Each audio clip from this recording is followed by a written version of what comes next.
Il y a un truc déjà qui va vous surprendre. Je pense qu'on va commencer par ça avant de commencer la review. Il y a Kana qui a annoncé l'arrêt de commercialisation de l'édition double de Yu-Gi-Oh! Alors les gars, je sais pas comment on doit interpréter cette annonce du coup. Est-ce que ça sent pas bon pour la licence en France? Est-ce qu'on va galérer à trouver des tomes? Donc il y a toujours l'édition classique, mais moi je pense que ouais, ça. Peut-être ça annonce ça, hein. Donc c'est pas une Kazenban, c'est pas une Perfect exactement, c'est une édition un peu comme les Star Edition de Canada. Donc ça. Ah bah attendez, regardez, ils ont répondu. Ils ont répondu, j'avais pas vu. On connaît bien évidemment cette édition. La version Bunko est un petit format et qui est là souvent confondu avec une Perfect. L'équipe réfléchit à une nouvelle édition pour la série, on en parlera dès que possible. Ok. Ça veut dire que ça arrive. Je pense que ça veut dire que ça arrive, ça. Voilà, le mec il whippine tout. Le mec... Mais moi, une réponse comme ça, je prends ça comme un oui. Donc moi je signe, hein. Donc à la place de 38 tomes, t'en as 22 là-dedans. Je crois qu'il n'y a pas de page couleur. Mais t'as quand même des modifications, des ajouts de l'auteur et tout dedans. Donc à voir. Après, je rappelle que l'auteur est décédé aussi. Il y a combien de temps ça fait combien de temps déjà Ça va faire 2-3 ans déjà. Donc je sais pas au niveau des droits comment ça marche aussi. Mais ouais. Mais du coup, ouais, même moi j'ai fait la confusion. C'est pas une Deluxe Yu-Gi-Oh! C'est pas une Kazenban, c'est une Bunkoban, je sais pas quoi là. Donc voilà. Donc je pense que ça va arriver du coup. Voilà, on rappelle un Yu-Gi-Oh! Immense classique. Encore une fois, il faudra que je termine le manga cette année parce que j'avais bien avancé, mais j'ai jamais été au bout alors que c'était incroyable. Donc ouais, il faudra que je termine. C'est bien différent de l'anime en tout cas, hein. C'est bien plus sombre, bien plus poussé aussi, le délire des jeux là. C'était incroyable. Et de toute façon, ça, je pense que c'est un manga qu'on présente. Enfin, si le manga on le présente encore parce que les gens sont peut-être restés sur la licence en général, l'animé, les cartes et tout. Mais ouais, le manga, pour moi, c'est le meilleur support pour découvrir la série. Donc voilà, on va passer à la revue du Jump. Donc du coup, le Jump numéro 15. Comme je l'ai dit, ça passe très vite. Donc voilà la cover qui met en avant Ichi the Witch. C'est la troisième de la série depuis le début. Donc je vous laisse comme d'hab noter la cover sur 10. Pour le coup, je la trouve magnifique. Voilà, c'est 10, c'est magnifique. Elle a bien cook. Non, franchement, Uzazaki depuis son retour, c'est vraiment le retour du roi, le retour de la reine. 8,5, très bien. Masterclass, 7-8. Ouais, je suis d'accord, moi je mettrais un bon 8. Un bon 8. 8,5, 9. Ah, franchement, je suis pas à jour, mais ça donne envie de se mettre à jour. Et justement, quand c'est comme ça, je trouve que c'est là que tu vois que c'est réussi. On peut noter l'effort de la Shueisha de pas avoir mis la grosse tête de Luffy en haut du numéro. Souvent, c'est One Piece qui est là, sachant que One Piece n'est pas en pause cette semaine. Ils ont mis Sakamoto. Donc c'est pour rappeler qu'il y a l'anime qui est en cours, parce que peut-être au Japon ils sont pas au courant, je sais pas, vu que ça booste pas tant que ça les ventes du manga malheureusement.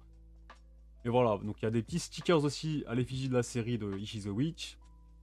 Et il y a aussi une page couleur pour Akane Banashi et Wifecraft, je sais plus quoi, là, Love is a Mystery. Et sauf qu'on les a pas sous la main encore une fois. Enfin, c'est trop tôt pour avoir ces leaks là. On passe au classement. Voilà, je vous laisse voir la gueule du classement qui n'a pas trop bougé encore une fois cette semaine. Il y a peut-être quelques mouvements par-ci par-là, mais grosso modo, c'est la même chose que les semaines précédentes. À la différence que le trio de fin change enfin pour un manga. Voilà.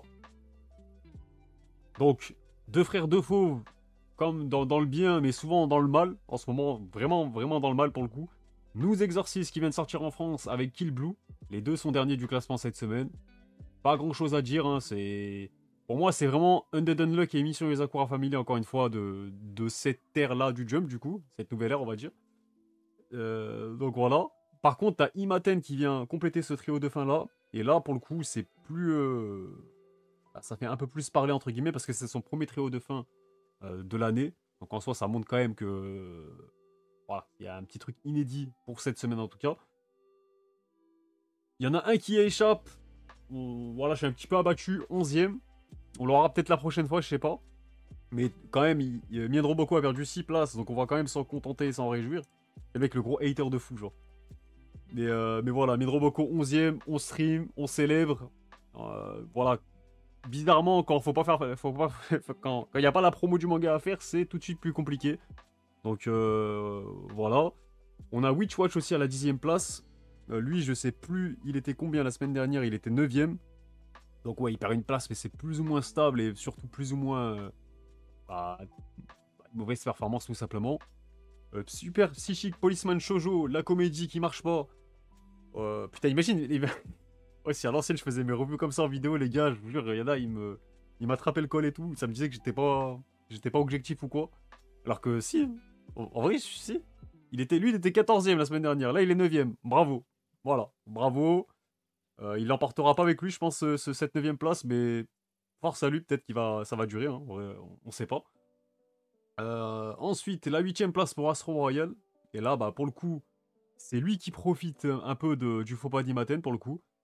Parce qu'il gagne, ouais, il gagne 4 places, il était 12e. Il était 12e. Donc là, pour le coup, lui, j'ai pas grand chose à dire, si ce n'est qu'on verra juste après les ventes de son. Je crois que c'est son 4e tome qui vient de sortir au Japon. Ah, c'est pas fameux, encore une fois, c'est pas fameux. Mais je pense que ça peut être suffisant, encore une fois, pour que ça dure encore un peu plus. Hein. Franchement, c'est toujours la même rengaine. C'est quand tu vois ce qu'il y a derrière, tu te dis qu'il peut encore avoir un peu plus de temps. Donc maintenant, on verra dans les prochaines semaines comment ça évolue pour à peu près toutes les séries du Jump. Parce que, encore une fois, il y aura des fins, il y aura des nouveautés qui vont être annoncées d'ici quelques semaines. Je pense peut-être à la fin du mois, ça m'étonnerait pas. Donc on verra à ce moment-là quand on pourra faire les comptes. Comme je l'ai dit, Sidecraft Love is a Mystery a une page couleur. Apparemment, c'est annoncé pour récompenser sa popularité croissante, mais moi je ne crois pas. Les éditeurs du Jump, quand ils veulent nous vendre un truc, on voit très bien que le manga n'est pas populaire pour l'instant. On voit très bien que les classements sont pas ouf, c'est moyen. Donc quand ça te dit que c'est pour récompenser sa popularité, non. Ne croyez jamais un éditeur de Shueisha qui veut vous vendre un manga, je vous le dis. C'est... Voilà, c'est... Oui, la popularité avec des gros guillemets, hein, c'est... Après voilà, on sait jamais. Son premier tome n'est pas encore sorti en librairie au Japon.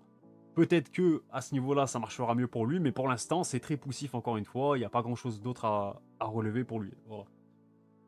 Humbers, le manga de football slash Furio, n'est toujours pas classé. Je crois que c'est son... C'est quel chapitre là? J'ai toujours pas lu, si on me pose la question. C'est son 7e chapitre. Voilà. Non, 6e, pardon. 6e chapitre, donc normalement, c'est dans 2 semaines. Dans 2 semaines, on aura son classement. Donc voilà, on aura une première réponse sur les premiers retours des lecteurs japonais en tout cas. La 7e place pour Shinobi Undercover. Donc lui, pour le coup, quand il nous parlait de popularité croissante, on peut un peu les croire parce que oui, on voit très bien qu'il y a ces tomes sont en rupture de stock, ça marche assez bien. Voilà, en tout cas, c'est en bonne voie, on va dire, comparé à d'autres. Au moins lui, on peut souligner des choses positives. Donc 7ème place, cette fois-ci, il est au milieu, sachant que la semaine dernière, je crois qu'il avait une page couleur. Si mes souvenirs sont bons, ouais c'est ça. Bah, en fait, il a fait 2ème place, 7ème place, page couleur, 7ème place. Donc voilà. Malheureusement pour lui, il ne revient pas dans la première partie du tableau, mais c'est tout comme, on va dire. C'est tout comme. Bah lui, il est un peu dans son cas, j'ai envie de dire, Ultimate Exorcist Kyoshi. C'est que il y a du mieux depuis quelques semaines, voire même quelques mois, depuis ses débuts. Donc 6ème place pour lui cette semaine. On verra aussi, je crois qu'il y a un tome qui est sorti. Si je dis pas de conneries, je crois qu'il y a son tome qui est sorti début mars là. Star of Beethoven n'est pas encore classé, donc lui, il faudra attendre 3 semaines du coup. On a un one-shot qui a une page couleur, Gigino Lucifer. Donc apparemment ça nous parle de Satan, des enfers, de je sais pas quoi, mais... À voir les gars, les one-shots faut les surveiller, quoi qu'il arrive. Parce que les one-shots, c'est souvent pour tâter le terrain pour une potentielle sérialisation derrière. Donc les one-shots, ok, on est là un peu aux F et tout. Souvent on peut pas les lire aussi. Ils sont rarement dispo sur Jump Plus et Manga Plus, à part si c'est un auteur connu qui revient. Mais ouais, il faut quand même les prendre en compte parce que oui, ça, on a tendance à pas trop le souligner. Et derrière, ça peut quand même, si ça plaît, s'il y a un bon accueil critique aussi, le one-shot, c'est pour viser une série derrière. Donc, pas tous, hein, je dis pas, des fois, un one-shot, c'est aussi une expérience par un auteur. Des fois, c'est une histoire qui se suffit à elle-même et tout. Mais dans 3 quarts des cas, il y a plein de mangas, des classiques que vous connaissez tous du Jump qui sont passés par la case one-shot avant de voir arriver leur série, tout simplement. Donc là, des exemples, il y en a à l'appel. Hein. One Piece, je crois qu'il a fait 2-3 one-shots avant la série. My Hero Academia aussi, il est passé par là. Food Wars, Toriko. Saiki Kusuo, il a sorti 6 ou 7 one-shots avant la série principale. Voilà, il y a plein de cas comme ça. Il y a même des exemples plus récents. Je vais même, là, je vais loin hein, quand je vous parle de tout ça. J'ai juste à prendre le cas de Blue Box, qui a commencé en tant que one-shot dans le magazine aussi. Donc voilà, là, pour le coup, il y a plein d'exemples comme ça. Donc maintenant, à voir si lui fera partie de cette histoire-là, ou alors s'il finira oublié.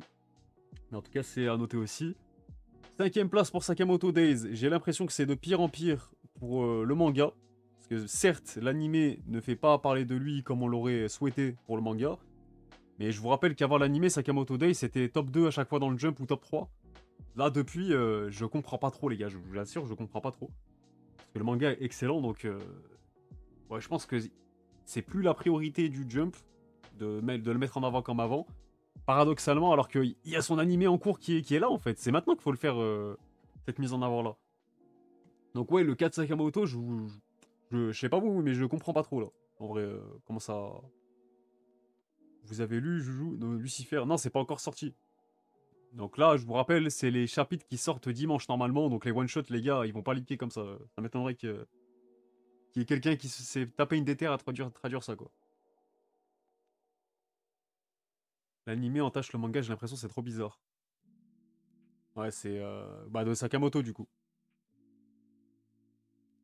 Mais ouais, c'est bizarre pour Sakamoto. Le traitement, il est... De toute façon, il est bizarre depuis très longtemps. Autant moi, j'avais compris l'idée de faire... bah, de temporiser, faire en sorte qu'il y ait plus de tomes. Comme ça, t'attends le bon moment, le bon timing, le bon contexte pour sortir l'animé. Parce que l'animé, il sort, je crois qu'il y a 19 tomes de Sakamoto. Comme ça, je me suis dit, bah, allez, si jamais les viewers Anime Only accrochent à Sakamoto, derrière, ils vont acheter le manga à l'appel, en fait. Genre, ils vont acheter des palettes de Sakamoto, comme Demon Slayer à l'ancienne. Encore pire, vu qu'il y avait plus de tomes. Et au final, bah, ce schéma-là, qui je pense qu'ils ont essayé de le reproduire, ça n'a pas pris, en fait. Ça n'a pas pris. Et ceux qui me disent que c'est à cause de la qualité de l'animé, je suis pas d'accord. Parce que regardez l'animé de Tokyo Revengers. Donc certes, c'est pas le même contexte. Le marché, à cette époque-là, il y a... Il y a quoi déjà? Il y a 3-4 ans? Ouais, il y a 3-4 ans, je crois que c'est 2021 de Tokyo Revengers où ça explose tout et tout aussi. Bah l'animé Tokyo Revengers, les gars, il pue la merde. Il est encore plus... Enfin, celui de Sakamoto, il est acceptable en vrai. Ça se regarde. C'est le hockey tiers. Alors que bah, Tokyo Revengers, l'adaptation, comparé au manga, les gars, ils se sont foutus notre gueule encore pire. T'avais littéralement des diaporamas sur plein de scènes et tout. Donc pour moi, c'est pas la qualité de l'adaptation qui va déterminer forcément si ça va se vendre de fou. Bien sûr que ça aide. Dans un cas comme Demon Slayer où c'est sublimé, t'as une animation de fou, ça va bien sûr faire encore plus parler. Mais il y a plein de cas comme Blue Lock aussi par exemple, pour citer une adaptation un peu plus récente que Tokyo Revengers, dans le Shonen Magazine, qui est un magazine encore moins populaire, qui se vend encore moins que le Jump, bah Blue Lock avec son adaptation qui fait beaucoup parler pour ses PowerPoint aussi, ça ne l'a pas empêché d'exploser les compteurs et de taper des top 10 Oricon. Voilà. Donc en vrai, je trouve que c'est quand même curieux pour Sakamoto, sachant qu'en plus, bah, c'est pas comme s'il y avait une énorme concurrence là actuellement. Donc ok, il y a Dandadan qui cartonne et que Dandadan ça va prendre beaucoup de lumière. T'as Blue Box pardon dans son genre qui brille bien aussi. Mais au-delà de ça, les gars, l'animé actuel qui tape à boost de fou, c'est Médaliste. C'est un truc que personne calculait jusque-là. Donc en vrai, ouais, j'ai un peu du mal à comprendre là, ce retour sur investissement avec l'animé en vrai. Mais voilà, c'est comme ça. Lisez le manga, on le répétera jamais assez, de toute façon, le manga se suffit à lui-même. Ensuite, 4ème place pour Kagurabashi. Et là, il y a des choses à dire, les gars, parce que sur son premier jour de sortie, son tome 6 a vendu plus que le dernier tome de Sakamoto Days et Blue Box, du coup. Voilà, les gars. C'est. Vous faites ce que vous voulez de cette info, mais Kagurabashi, c'est en train de monter en puissance, mais à une façon que je pense que personne n'attendait. Franchement, j'ai été loin de penser. Ben, si peut-être que son potentiel pouvait être supérieur à Sakamoto, en termes de vente, je parle, attention, je parle pas en termes de qualité, tout ça. Ça, c'est les goûts et les couleurs, en vrai, ça, je m'en fous. Mais en termes de. Mais attendez, je vais vous montrer Medalist pour ceux qui me demandent. Medalist, c'est ça, du coup. C'est un manga qui a 12 tomes au Japon, 7 tomes en cours chez Nobi Nobi.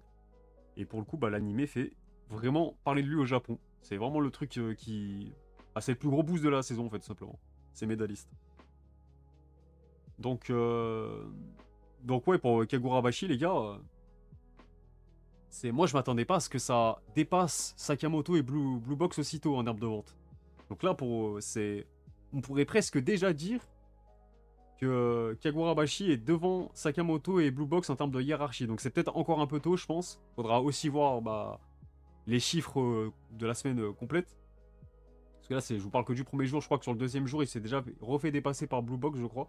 On verra ça juste après, on finit le classement et on regarde. On a une page couleur pour Akane Banashi. Donc là, ça, je crois que c'était pour marquer, je sais plus quoi. Je crois que c'est la popularité du manga aussi. Et oui, je crois qu'il y a même un tome qui est sorti d'Akane aussi. Un manga sur le patinage artistique. Ouais, je savais même pas que ça parlait de ça, Medalist.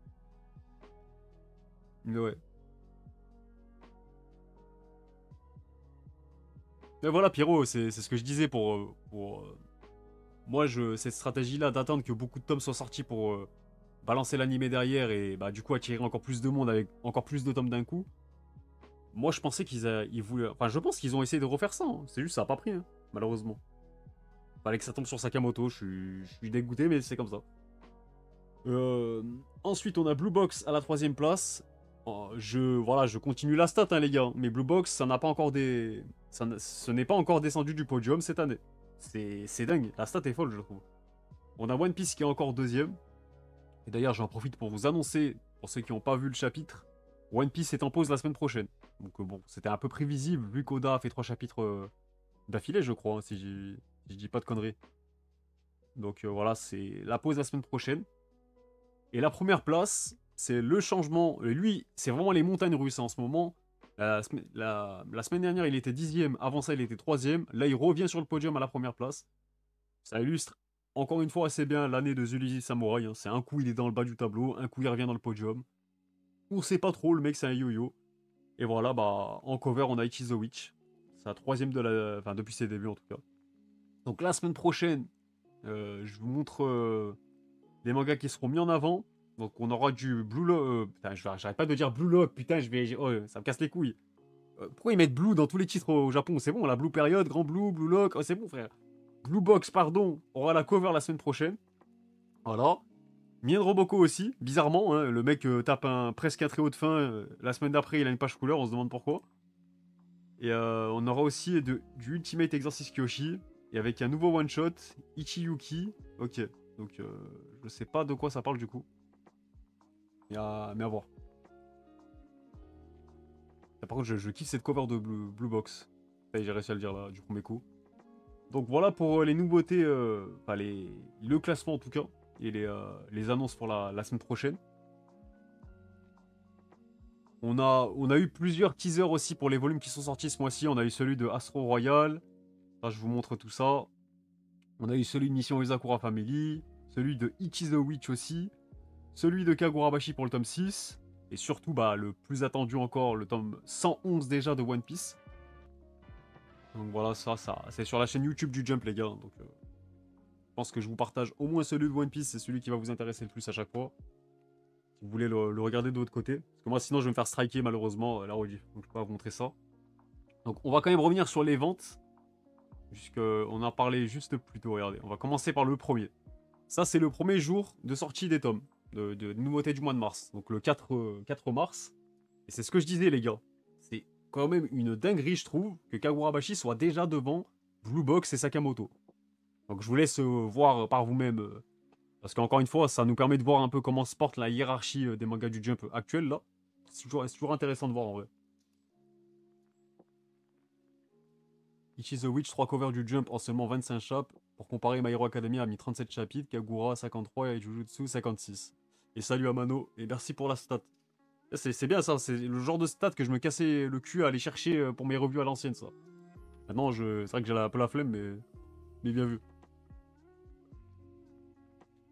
Mais ouais, du coup, moi, je trouve que là, on est peut-être déjà sur un tournant, sur le début de l'ère Kagurabashi, dans le sens où ça va être le top 2 manga du Jump actuellement. Et encore, quand je dis top 2, les gars, je sais qu'il y en a qui prennent ça premier degré, qui vont croire que je parle de qualité, de mon avis sur les œuvres et tout, de subjectivité, tout ça. Non, non. Quand je parle de top 2, je parle de popularité, de vente, tout ça. Le top 2 du Jump, pour moi, c'est incontestablement Sakamoto. Voilà, ça, si vous voulez mon avis. Et voilà, donc du coup, Ichi the Witch, on peut aussi en parler, qui est 7ème juste derrière Sakamoto, justement. Rory Dragon, c'est vrai que c'est bien de continuer à le mettre là avec eux, parce que de base, c'était un manga du Jump qui a bougé de magazine, enfin de format plutôt, il est dans le Jump Plus maintenant, parce que l'auteur a eu des soucis de santé. Mais pareil, un Rory Dragon, pour le coup, c'était un succès d'une précocité monstrueuse aussi. Donc là, c'est vrai qu'il faut pas l'oublier, Rory Dragon. Et en plus, la cover, j'aime beaucoup. On a Yozakura qui est 12ème, Astro Royal qui est 14ème et Shinobi Undercover qui est 15ème.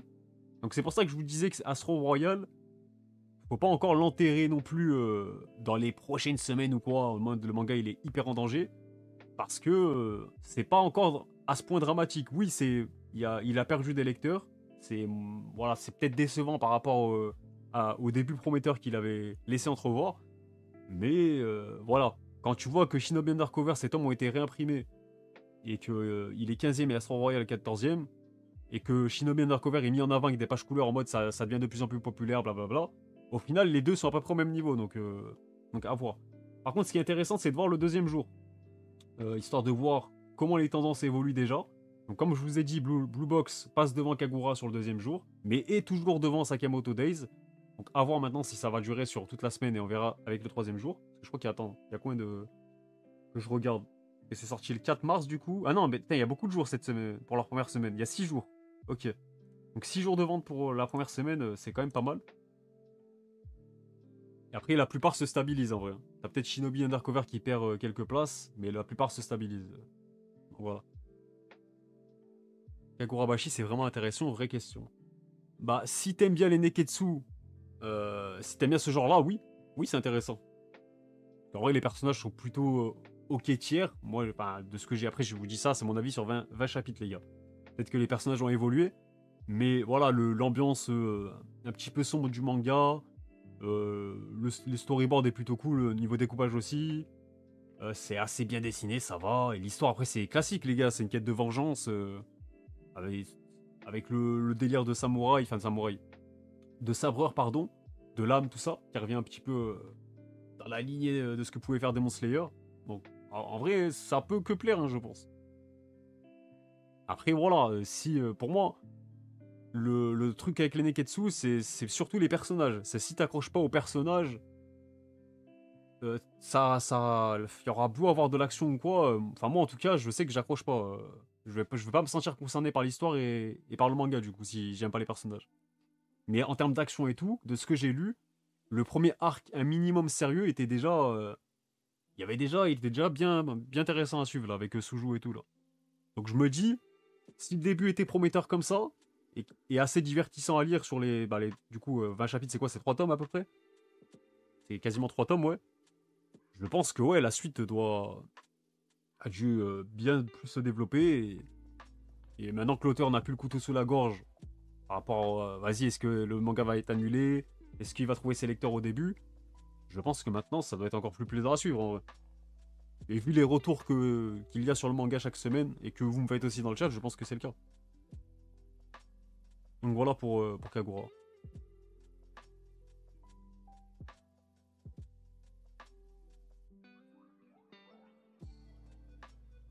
Mais, euh, mais ouais, pour le coup.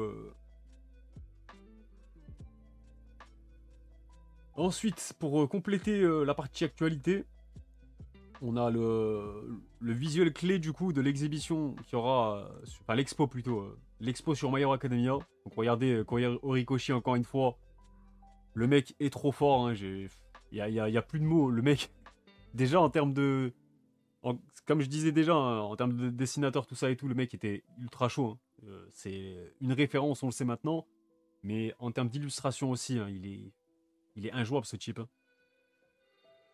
Alors c'est trop propre, regardez la compo les gars. La compo, elle a une aura de fou. Elle a une aura majestueuse un peu. Ah, c'est trop grave. Mais j'aime bien parce que ça reprend un peu une page couleur. Enfin, un color spread du coup. Je sais plus c'était à quel chapitre, mais rappelez-vous, il avait déjà un peu fait cette compo. Où d'un côté t'avais. En fait, c'était vilain versus héros du coup. Je sais pas si vous vous rappelez. Attendez, je vais essayer de vous le retrouver en vrai. Je pense que je l'ai sur mon PC donc je peux vous le retrouver, attendez. avec ma base de données de fou là. Moi je me crois dans Sakamoto Days. Attendez, je vous retrouve ça. Mais je suis sûr que déjà les fans de My Hero Academia voient déjà de quoi je parle là. Ça me rappelle... couleur... Oh let's go, j'ai renommé... Ah bah voilà. C'était le chapitre 76, pour être précis, regardez. Ça me rappelle vite fait celle-là. Avec l'opposition des deux. Sauf que... bah, ce qui est bien, c'est que tu vois une évolution avec la fin du manga et tout. Voilà. C'est ça que ça me rappelait du coup. Et bien vu, Okoka, c'était chapitre 76. Ça reprend la peinture où t'as Dieu et Andromède sur leur nuage qui se touchent du bout des doigts. Oui, aussi. Aussi. Salut, Mister Anonymous. En vrai, ouais, franchement, il y a pas grand chose à dire si ce n'est que ceux qui seront au Japon, au Creative Museum Tokyo, le 21 juin prochain, je pense qu'ils vont bien manger. J'en aurais pour. Ah, je sais pas si c'est payant ce genre d'expo au Japon, je sais même pas, en vrai. Je sais même pas si c'est payant. Mais j'avais quelques chiffres aussi à vous partager. Notamment pour Kaiju numéro 8, qui a 18 millions de copies en circulation en 15 tomes. Donc c'est un peu plus d'1 million par tome, les gars, donc c'est assez énorme. On s'en rend pas compte, mais c'est des chiffres fous. Il y a Blue Box qui a atteint 7 500 000 copies en circulation aussi. Donc voilà, là c'est le petit bandeau que vous pouvez retrouver au Japon sur le nouveau tome, le tome 19 du coup déjà. J'allais dire le tome 16, mais non, tome 19. Ruri Dragon, comme je vous disais tout à l'heure, je vous parlais de succès hyper précoce, mais regardez, en 3 tomes les gars, avec une pause de plus d'1 an je crois, c'était plus d'1 an la pause, 850 000 copies. Non, c'est les gars, c'est fou. Je sais pas si on se rend compte. Hein. Et oui, lui, je l'ai mis en signé là, parce qu'il a voulu vanner Porto et Sporting là, mais attendez que Benfica fasse éliminer, j'irai citer son tweet là. Pas capable de gagner à Rose contre 10. Le mec qui mélange tout. Mais voilà. Comme on a fait la review du précédent jump un petit peu en retard, bah là, il n'y a pas grand chose de plus à vous partager, si ce n'est encore une fois bah, l'arrêt de commercialisation de la double. Enfin, l'édition double, pardon, de Yu-Gi-Oh! Et je rappelle encore une fois que Kana n'a pas exclu l'idée de réfléchir à la. Bah, pas la Perfect du coup, mais à la Bunko, la réédition au Japon qui était sortie là en 22 tomes. Donc maintenant, à voir si ça se fera, mais je pense qu'il y a de grandes chances.